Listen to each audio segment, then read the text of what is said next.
আজকে তো দুপুরবেলা সান্ডার বিরিয়ানি খাওয়া লাগবে। এই তো সান্ডা নাই, সান্ডা এখন কুটে পাবো। এই এদিকে আয়। এই শাড়ি শেষ আমার কবিল কিছু ভাগ দেখতে দেখি তো।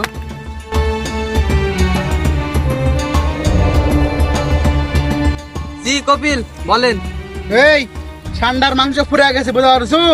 আজকে দুপুরে মরুভূমির থেকে সান্ডালে আসবো, দুপুরে বিরিয়ানি করে খাওয়া লাগবে সান্ডার মাংসের। তাছাড়া কিন্তু তোর চাকরি চলে যাবে। এই শাড়ি সে এই সময় ঠান্ডা কুটে পাবো দেখি তো।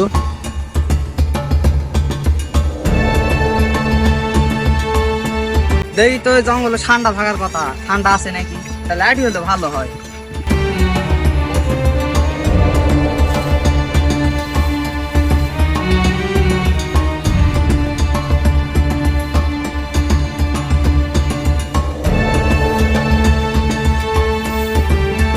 ঠান্ডা তো পাচ্ছি না, কপিল তো বললো ঠান্ডা না পেলে চাকরি ছুবে না, চাকরি মনে আর থাকবে না। যেই মরুতে ঠান্ডা থাকে না, সেই মরুতে কফিল আসে না।